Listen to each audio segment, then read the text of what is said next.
les années 70 au Proche et Moyen-Orient et ses conséquences sur l'émergence de l'islamisme dans cette région du monde, c'est le sujet de notre débat. Et j'ai la joie d'accueillir Jean-Pierre Perrin et Luc-Antoine Lenoir pour en débattre. Alors, Luc-Antoine Lenoir, vous qui avez travaillé au nouveau dossier du Figaro Histoire sur l'émergence de l'islamisme au XXe siècle, qu'est-ce qui vous a donné envie de vous consacrer à ce sujet ? Eh bien, écoutez, l'équipe du Figaro Histoire, on a tous été assez frappés de constater que dans notre société occidentale, il y a une relative méconnaissance de l'islam politique et de son réveil depuis les années 70-80 et depuis ce qu'on connaît notamment avec le 11 septembre 2001. Il y a beaucoup de factions, mais à chaque fois, on attribuait ces factions et ces djihads à des causes bien spécifiques. L'intervention de l'URSS signant le réveil de ce qui deviendrait plus tard les talibans. Au Proche-Orient, la montée en puissance puis l'installation d'Israël et le sionisme. En Algérie, par exemple, la dictature qui rejetait aux marges des gens qui voulaient vivre leur foi. On a négligé de voir un réveil global de la Oumma musulmane dans son versant politique. Et ça nous a semblé très intéressant, pour mieux le comprendre, d'interroger des spécialistes, dont Jean-Pierre Perrin. Très bien. Alors, on va reprendre les choses dans l'ordre chronologique avec, grâce à vous, Jean-Pierre Perrin, en commençant peut-être par une des dates emblématiques de ce réveil de l'islam politique, c'est la guerre du Kippour en 1973. Nasser meurt en 1970, c'est Sadat qui lui succède. Qu'est-ce qui le conduit à lancer cette attaque surprise contre Israël à l'automne 73 ? Il fallait absolument qu'il fasse quelque chose quand même. Le monde arabe était dans une situation catastrophique d'un point de vue politique. Donc, il a fallu prendre la revanche. La guerre du Kippour, donc, qui s'est produite pendant la fête du Yom Kippour, donc était un moment tout à fait propice, puisque les Israéliens fêtaient cette fête religieuse. Ils ne s'y attendaient absolument pas. Donc, l'effet de surprise a été absolument déterminant et a permis les premières avancées, tant des Égyptiens dans le Sinaï, que les Syriens sur le plateau du Golan, avant que la contre-offensive israélienne sur ces deux fronts reprenne des territoires perdus et même aille encore au-delà, et que les Israéliens, à leur tour, franchissent le canal de Suez. Et c'est à ce moment-là que les Américains interviennent pour imposer un cessez-le-feu aux belligérants ? Oui, alors après donc, quelques jours de combat, les Américains interviennent, mais ils savent déjà qu'il va y avoir une riposte qui va se situer sur un autre plan que le plan militaire, entre les pays arabes et Israël, qui va être la riposte de l'Arabie saoudite et des pays producteurs de pétrole. C'est une nouvelle ère qui s'annonce et c'est pour ça qu'on a relié, notamment dans ce dossier, et qu'on peut le faire avec les historiens, cet épisode-là, revanche du panarabisme et de la défaite de 1967, comme aussi un des premiers jalons du réveil de l'islam politique. Donc il y a plusieurs aspects, Jean-Pierre Perrin. On peut dire que c'est une... Est-ce que c'est une volonté de redorer le blason du panarabisme laïque qui avait beaucoup perdu de sa superbe ces années-là ? Oui, alors le panarabisme est encore très, très vigoureux, puisque nous avons Saddam Hussein qui l'incarne en Irak, d'une certaine façon, peut-être... Kadhafi, c'est plus compliqué, c'est plus flou, mais également se veut un chef arabe et aussi un chef africain. Le panarabisme avec Nasser avait aussi... eu son heure de gloire. Non, maintenant, il est quand même à la limite du déclin, mais il n'est pas encore complètement tombé. C'est bien plus tard qu'il va tomber avec l'émergence, justement, de l'islamisme qui va le chasser, qui va tout simplement parce que, politiquement, on n'aboutit à rien. Il n'y a pas eu cette fusion des pays arabes comme le panarabisme le voulait. Hein. Il y a eu des tentatives. Hein. Il y a eu l'Égypte et la Syrie. Il y a eu donc plusieurs des opérations, mais qui étaient des opérations de purement imaginaires, dont on n'a pas compte de la vie des populations. Donc ça ne pouvait pas marcher. Et puis donc l'islamisme va surgir brutalement. Alors, il y a des petits événements qui montrent qu'il est à l'affût, qu'il s'approche, qu'il est près d'émerger. Par exemple, en 73-74, il y a des premières révoltes islamistes dans le Panjshir, en Afghanistan, avec déjà Massoud. Massoud monte une opération soutenue par le Pakistan pour justement renverser le gouvernement du prince Daoud, du prince-président Daoud, et cette insurrection échoue lamentablement. Donc Massoud se replie au Pakistan où il va trouver refuge. Donc vous voyez, et puis il y a on va rester sur l'Afghanistan, avec des heurts réguliers entre militants islamistes et militants communistes à l'université de Kaboul. Donc il y a tout un tas de petits signes qui montrent que l'islamisme couve, qu'il est en veilleuse, mais qu'il attend le bon moment pour surgir. Et le moment où il va surgir, évidemment, ça va être la révolution islamique en Iran. C'est ça, donc dans l'ensemble du monde arabo-musulman, en tout cas dans des différents pays du monde arabo-musulman, cette tension que vous décrivez peut être constatée. Oui, d'ailleurs, Nasser le craignait, puisqu'il avait concentré quand même un nombre important de ses discours à taper sur les frères musulmans, à les critiquer, à leur dire que c'était un mouvement rétrograde. Et donc, ça veut dire, quand on en parle beaucoup, ça veut dire que quelque part, oui, on est quand même on est à l'affût d'une possible résurgence des frères musulmans, qui est un vieux mouvement par ailleurs, hein, des années 20. Et donc, il y a quand même une inquiétude des gouvernements arabes nationalistes.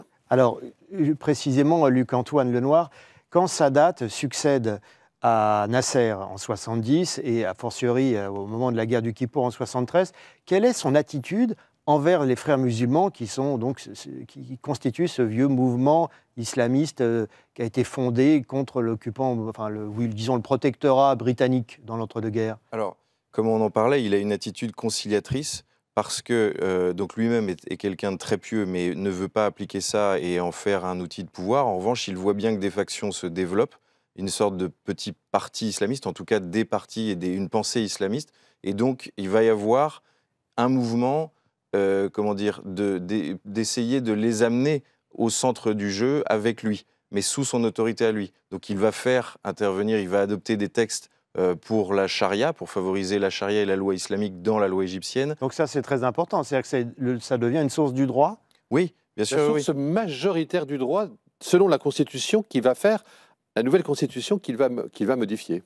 Voilà, exactement. Donc ça, c'est fondamental. Et voilà. Donc c'est des grandes concessions. Ce sont des vraies concessions, c'est une apparition dans l'équilibre politique égyptien d'une force qui jusque-là était muselée. Et pourquoi fait-il ça? Qu'est-ce qu'il cherche? Grande hantise encore des autres formations politiques. Il craint la gauche égyptienne, qui a eu aussi des capacités aussi, mais enfin qui ne représentait pas une véritable menace. Mais avec l'URSS, bon, il avait choisi le camp américain, donc il craignait la gauche. Il craignait également les nasseristes, puisqu'il s'est éloigné de Nasser. Et donc il craignait ces deux forces d'opposition, et il s'est dit pourquoi pas faire une alliance avec les frères musulmans pour les contrer. Alors, donc l'OPEP, organisation des pays exportateurs de pétrole, menace d'abord les États-Unis d'un embargo, ça c'est pendant les opérations militaires oui, de la guerre du Kippour, et puis quelques mois plus tard, il déclenche délibérément une envolée des cours, une sorte de sanction contre les pays occidentaux. Quelles conséquences ça a sur, disons, les moyens financiers des pays du Golfe dans l'immédiat? C'est un retournement total de situation. Dans notre article dans le dossier du Figaro Histoire, Charles Orgbib parle d'une complète modification et immédiate des rapports de l'islam avec l'Occident. C'est-à-dire que tout d'un coup, ceux qui étaient, pas des parias, mais des gens qui appartenaient aux pays du tiers-monde, qui soient non alignés ou qu'ils aient pris parti pour les Américains ou l'URSS, tout d'un coup, peuvent monter presque une sorte de bloc politique, parce qu'ils ont enfin les ressources. Alors, le régime wahhabite en Arabie Saoudite devient l'espèce de maître de toutes ces ressources et va après faire infuser dans différents mouvements et ensuite donc unifier tout cela. Mais c'est cette espèce de modification du rapport de force économique qui va être à la base des années qui vont suivre politiquement. Alors, il y a bien sûr la guerre civile qui se déclenche au Liban en 1975, il faut aussi le mentionner, c'est un élément de notre sujet, mais on va s'intéresser plus particulièrement, Jean-Pierre Perrin, avec vous, à cette révolution iranienne que vous connaissez si bien. Les grandes étapes de la chute du Shah d'Iran en 78-79, qu'est-ce qui fait que ça bascule et qu'on peut vraiment parler d'une révolution avec ces masses de gens dans la rue? Alors au départ, personne ne voit la révolution arriver, personne. y compris les services secrets occidentaux. Il y a effectivement eu un certain nombre une révolte déjà dans la ville sainte de Rome, parce qu'il y a eu des propos insultants de la part du Shah à l'égard des religieux. Et puis, il y a le premier gros incident en 1978, février, c'est dans la ville de Tabriz, à l'est du pays, où il y a une manifestation dégénère, et puis l'armée tire, il y a une centaine de morts. Et à ce moment-là, oui. Donc c'est considérable comme une centaine de morts. Les chiffres, on ne peut pas les garantir, mais Bien enfin, je pense que les historiens sont à peu près d'accord sur ce chiffre. Et là, ça va entraîner ce qu'on appelle... alors, il faut penser qu'un l'enterrement, évidemment, en islam, c'est très rapide. Mais 40 jours plus tard, il y a ce qu'on appelle Arba'in, c'est-à-dire la commémoration des 40 jours de décès. Et là, tous les 40 jours, eh bien, les morts qui ont été tués vont être à nouveau honorés. Et ça va donner lieu à de nouvelles manifestations. Donc on entre dans un cycle qui est difficilement maîtrisable, puisqu'à chaque fois qu'il y a de nouvelles manifestations, il y a de nouveaux morts, et ensuite on va à nouveau leur rendre hommage 40 jours plus tard, ce qui va provoquer à nouveau de nouvelles manifestations, et c'est un cycle sans fin. Et puis on va arriver à ce qui va se passer au cœur de Téhéran, place Jaleh, il va y avoir une manifestation très importante sur laquelle l'armée va tirer, et là ça va être à ce moment-là le cycle de manifestation-répression, un cycle sans fin, et ça va déborder dans la violence, avec, se souvient, les plus âgés d'entre nous se souviennent par exemple de l'incendie du cinéma d'Abadan, par exemple. Il va y avoir au sein de l'armée des fractures, et puis il y a un homme qui a surgi depuis un moment, qui est Khomeini. Khomeini qui était exilé par le Shah, d'abord en Turquie, puis en Irak, avant d'être accueilli en France. Khomeini a très vite compris comment affronter ce régime. Il a toujours été, il cite parfois à coquiner avec le Shah, mais bon, oublions ça, ça reste de l'anecdote. Mais il a très vite compris que les Iraniens ne supportent pas la domination américaine sur l'Iran. En tout cas, il a une phrase très significative, puisque les Américains ont fait l'erreur, c'est de retirer, d'accorder à leurs citoyens une extraterritorialité du point de vue de la justice. Et donc, il va avoir cette formule choc, il va dire, si un Américain, par exemple, écrase un responsable iranien, il ne sera pas jugé.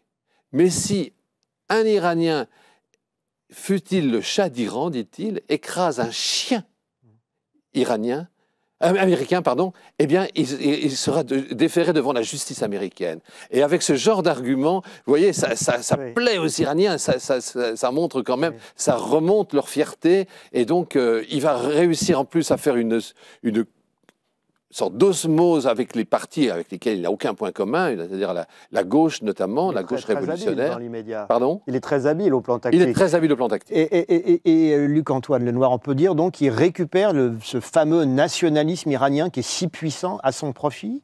En tout cas, il le transfère. Alors là, on parle quand même des chiites, pas du reste du monde, sunnite, etc. Mais en tout cas, il récupère en arrivant au pouvoir avec la révolution, énormément de prestige dans tout le monde arabe, et tout le monde musulman, pardon.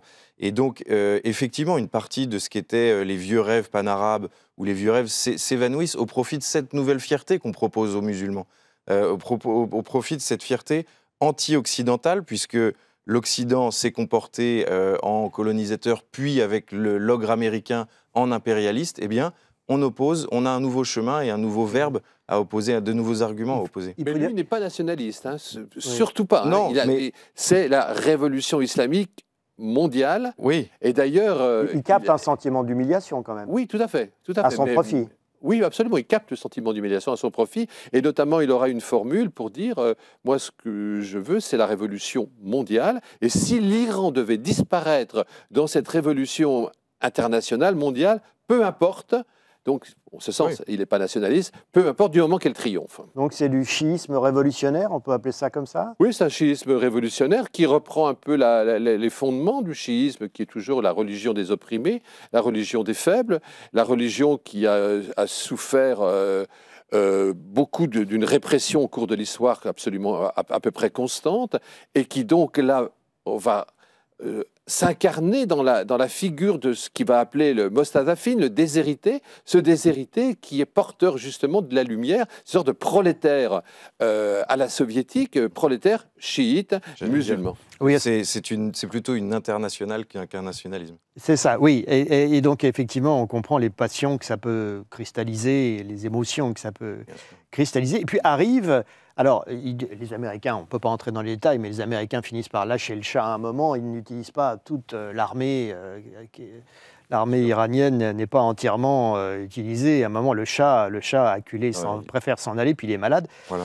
Et puis arrive quelques mois plus tard, quand Khomeini est en train d'affirmer son pouvoir petit à petit, dans cette année 79, il y a la crise des otages. Oui. Luc-Antoine Lenoir. Et ça, c'est très spectaculaire. La crise des otages, qu'est-ce qui se passe? On est en novembre 79. Voilà, on est fin octobre, début novembre. En fait, ça montre tout l'esprit du temps aussi, de ce qui se passe dans cette révolution iranienne, c'est-à-dire que le guide suprême mène politiquement les choses. Il est revenu d'exil, il a pris de façon assez triomphale le pouvoir, mais il est porté par quelque chose qui presque le dépasse.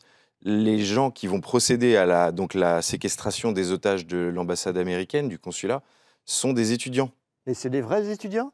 Et c'est des vrais étudiants. Khomeini envoie son fils, qui est son conseiller principal, vérifier qui sont les gens qui procèdent à ça, puisqu'il n'est authentiquement pas à la manœuvre sur ce coup-là.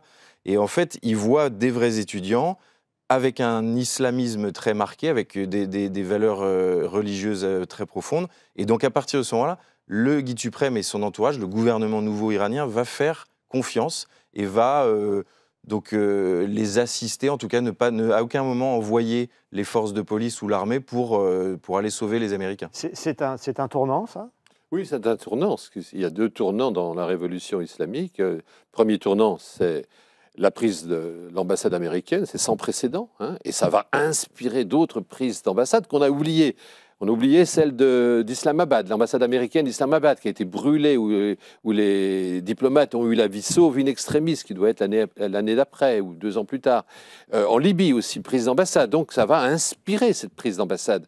Et puis va arriver aussi la guerre Iran-Irak, qui va être le deuxième tournant. Et à chaque fois, le régime va se servir de ces éléments pour se radicaliser en mettant sur la touche, en réprimant, mais jetant en prison tous ses opposants. Ce sont de bonnes occasions pour se radicaliser et aller de plus en plus vers une révolution islamique qui, au départ, était beaucoup plus ouverte, qui incluait des musulmans, disons, laïcs, le parti laïque en tout cas, des sortes de sociodémocrates, si on veut, et qui peu à peu vont se trouver marginalisés et éliminés. C'est le principe des purges, quoi. C'est le principe du saucisson aussi. Oui, vous voyez, oui. Tac, Oui. On prend le pouvoir par étapes. On y va. Voilà, on saucissonne. Et alors, j'insiste quand même sur cette crise des otages, parce qu'on s'est violé un principe essentiel du droit international. Les soviétiques n'avaient jamais laissé leurs agents ou leurs sympathisants attaquer une ambassade américaine. Là, on bascule dans quelque chose de tout à fait différent. C'est d'autres codes de conduite, etc., effectivement. Et puis, encore une fois, ça montre cette ambiance qui est complètement incandescente à ce moment-là en Iran.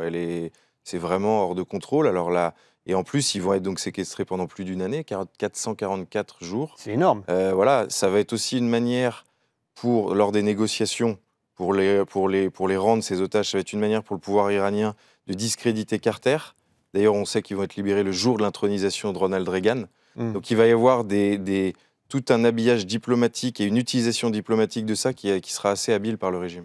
Oui. Ils vont trouver des documents à l'intérieur de l'ambassade américaine, faisant état de contacts entre les services secrets américains et certains opposants, proches d'ailleurs, qui participent déjà au pouvoir, et ce sera une façon de les discréditer, notamment une belle figure de la Révolution, qui était Mehdi Bazargan, qui vont se trouver marginalisés parce que certains de ses camarades subalternes ont pu avoir des contacts avec l'ambassade américaine. Et l'humiliation ressentie par les États-Unis, puisqu'ils sont humiliés devant les caméras du monde entier, va être un argument de campagne pour Ronald Reagan dans la présidentielle de 1980.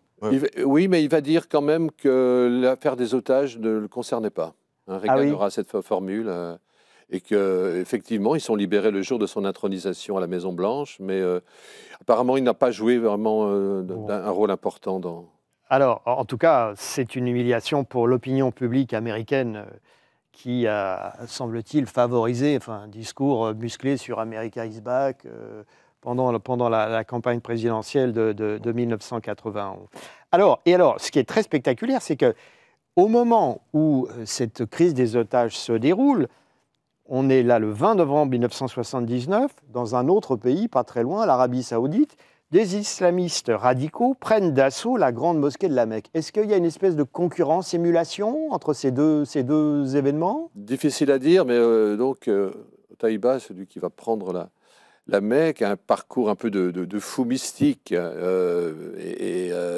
Mais ce qui est important, c'est que c'est un fait qui est beaucoup minoré, mais c'est fondamental, parce que la monarchie saoudienne va vaciller.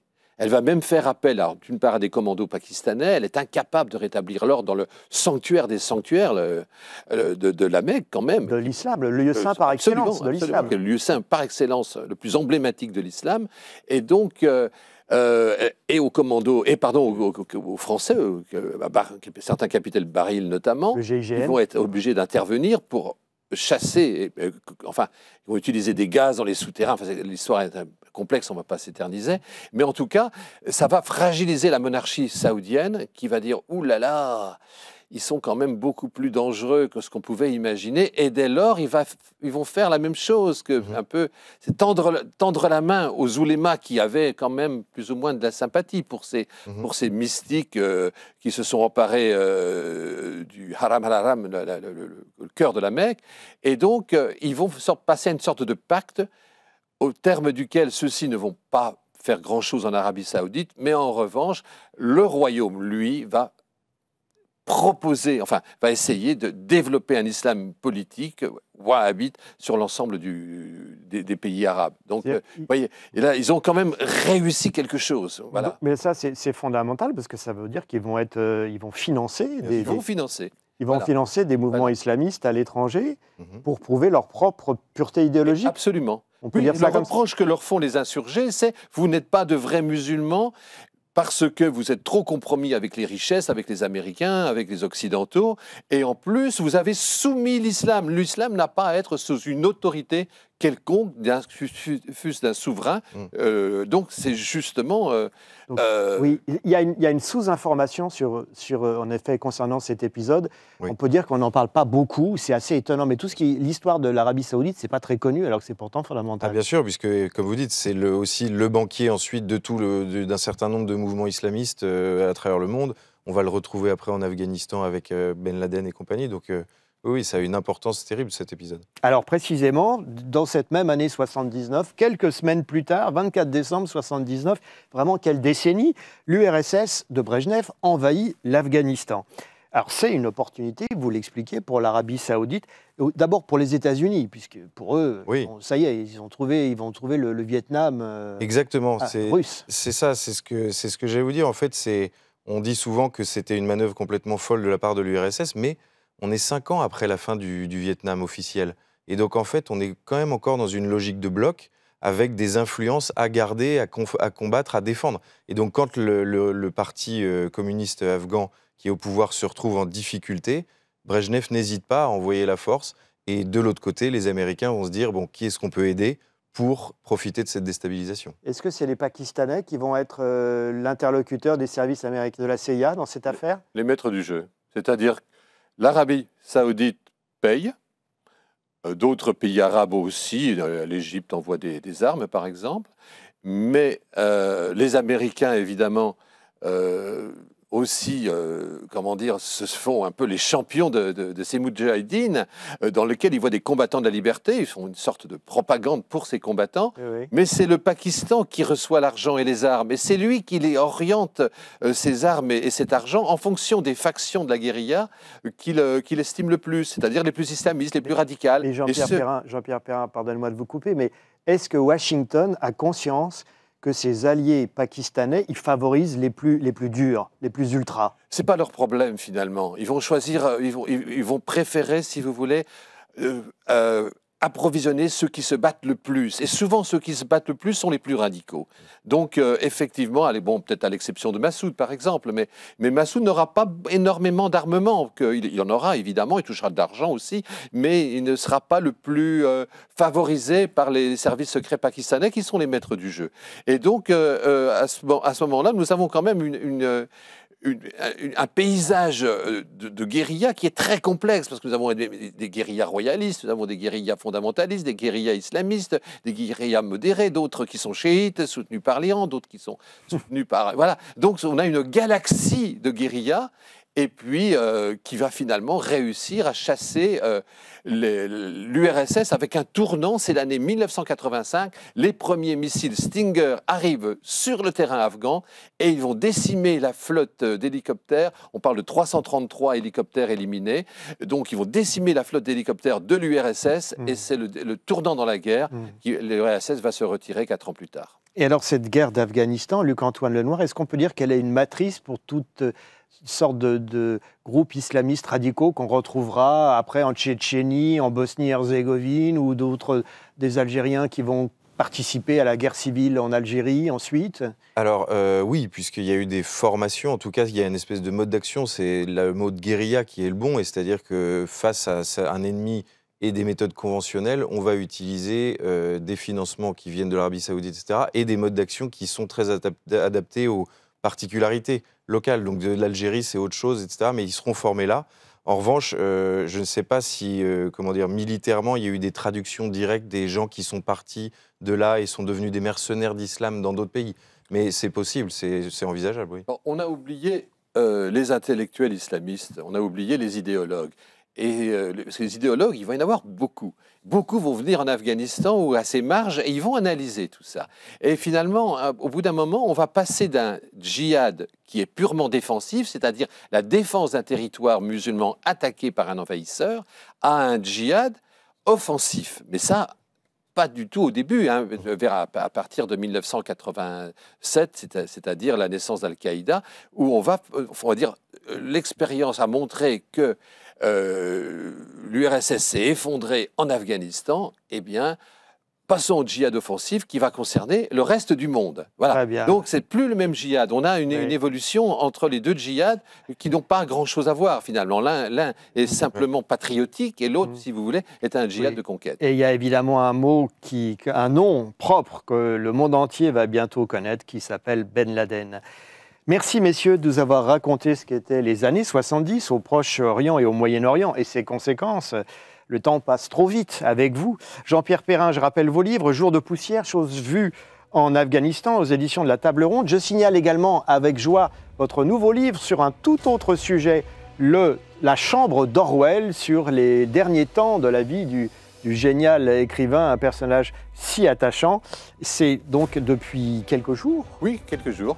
En vente, c'est naturellement dans une très bonne maison, Plomb. Luc-Antoine Lenoir, on vous retrouve dans le nouveau numéro du Figaro Histoire qui consacre, je l'ai dit, son dossier au réveil de l'islamisme. C'est en vente actuellement. Je le recommande chaleureusement avec de nombreuses signatures, dont la vôtre, Jean-Pierre Perrin, et également Gilles Kepel, notamment, qui signe un article très dense. Merci à vous de nous avoir suivis. Retrouvez-nous sur la chaîne du Figaro TV, en replay sur l'application du Figaro. Merci de votre fidélité et à bientôt pour un nouveau numéro de Parlez-moi d'Histoire.